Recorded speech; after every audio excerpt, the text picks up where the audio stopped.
지적 대화를 위한 넓고 얕은 지식. 프롤로그. 탄자니아의 세렝게티 평원에는 들소, 검은꼬리 누, 사바나, 얼룩말, 코끼리 등이 대형 포유류들이 살고 있다. 한 과학자가 놀라운 발견을 했다. 말을 하는 사자를 만난 것이다. 물론 실제로 그렇다는 건 아니고 세렝게티 평원에서 대면한 사자가 한국어를 구사한다고 상상해보자. 단어만 내뱉는 정도가 아니라 문법 구조에 따라 말을 하고 있다. 도대체 사자는 무슨 말을 할 것인가? 어이, 반갑네, 친구.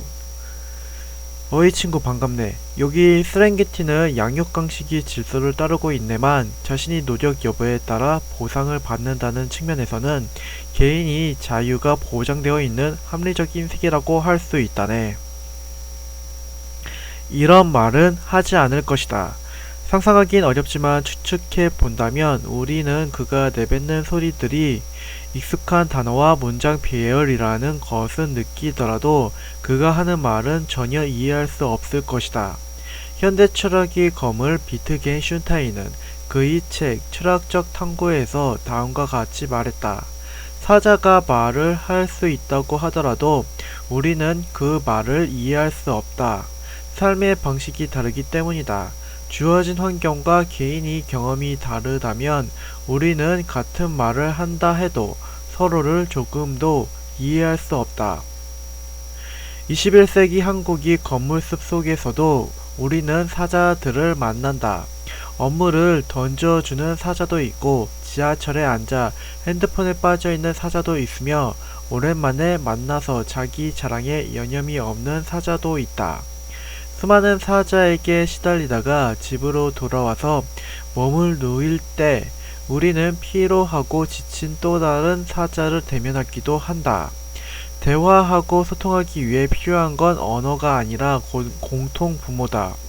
그리고 인류의 공통부모는 내가 잘 모르고 있었을 뿐 이미 마련되어 있다.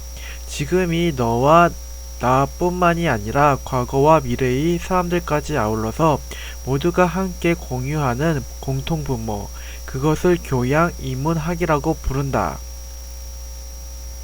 교양은 클래식을 들으며 우아하게 차를 마시는 그 무엇이 아니다. 교양과 인문학은 단적으로 말해서 넓고 얕은 지식을 의미한다. 개인이 가진 전문적인 지식은 먹고 사는 데 필수적이지만 타인과 함께 대화할 때는 그다지 쓸모가 없다. 교양과 인문학으로서의 넓고 얕은 지식이 우리를 심오한 어른들이 대화 놀이에 참여할 수 있게 한다. 지적 대화를 위한 넓고 얕은 지식은 우리를 심오한 대화 놀이의 세계로 초대하는 티켓이다. 하지만 놀이라고 해서 무작정 시작할 수는 없다. 드라이브를 즐기기 위해서는 최소한 운전면허가 있어야 하고 기타를 치며 노래하기 위해서는 최소한 서너 개의 코드는 잡을 줄 알아야 한다. 대화 놀이도 예외일 수는 없다. 성인들의 대화 놀이에 참여하기 위해서도 기본적인 자격증이 필요하다. 그 자격증은 최소한의 지식이다. 세계에 대한 넓고 얕은 지식도 없이 재미있고 깊이 있는 대화를 하겠다는 건 욕심이다. 그렇다면 지적 대화를 위해서 필요한 최소한의 지식이란 무엇인가? 답부터 말하면 그것은 내가 발딛고 사는 세계에 대한 이해다. 세계에 대해 이해하게 되면 그때서야 세계에 발딛고 있던 나를 이해하게 된다. 그리고 깊어진 나에 대한 이해는 한층 더 깊게 세계를 이해하는 토대가 된다. 나에게 보이지 않고 숨겨졌던 세계에 대한 이해, 이것이 지적 대화의 본질이다.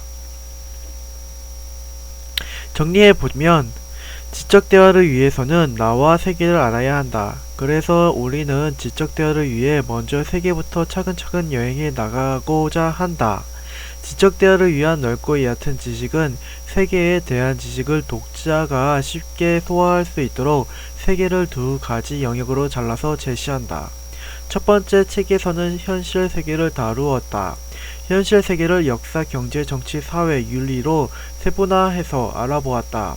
두 번째, 이 책에서는 현실 너머의 세계를 다룬다. 인간 정신과 관련된 이 부분은 철학, 과학, 예술, 종교, 신비 이 5가지 세부 영역으로 알아볼 것이다. 앞서 출간되었던 책은 출간된 지 열흘 만에 베스트셀러에 오를 정도로 큰 관심을 받았다. 아마도 그 원인은 역사부터 윤리까지 방대한 영역을 다루면서도 정보의 피상적인 나열에 머무는 것이 아닌 각 분야의 구조적 연계성을 고려한 서술에 있었다고 생각한다. 현실 세계편은 복잡하고 다양한 현실의 문제들을 근본 구조부터 파악하고자 하는 사람들을 위해 기획되었다. 이 책은 현실 너머의 세계를 다루며 진리를 탐구하고자 하는 사람들을 위해 준비되었다.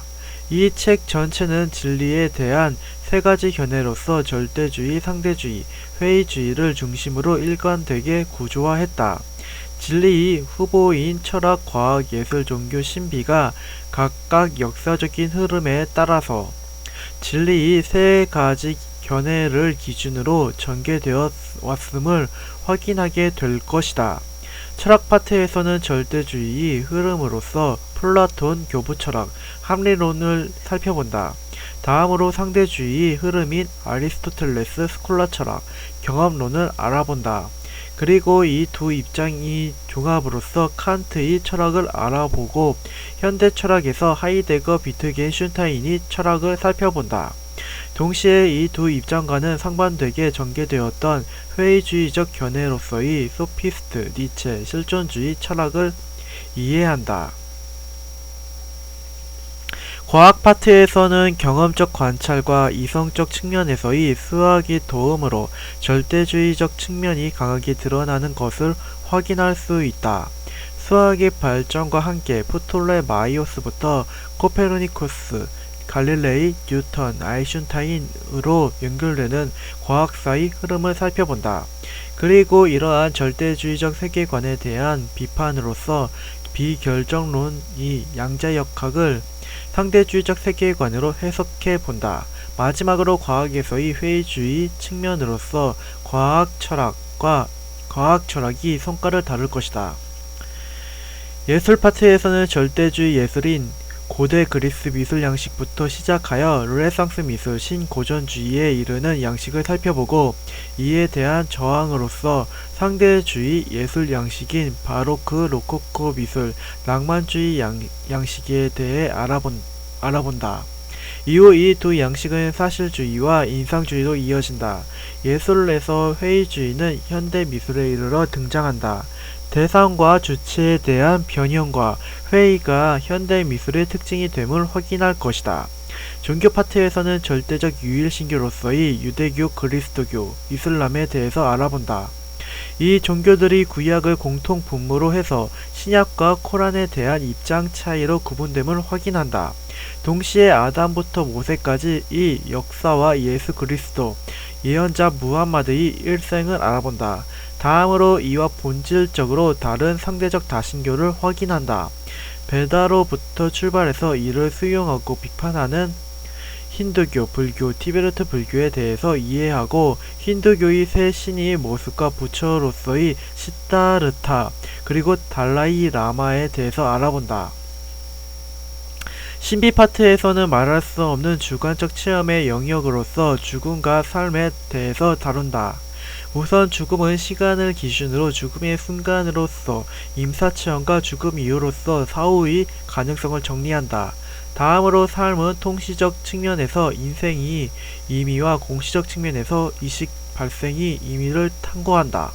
지적 대화를 위한 넓고 얕은 지식은 현실에 대한 이야기와 현실 너머에 대한 이야기를 다루지만 현실과 현실 너머의 영역은 독립적이지 않다.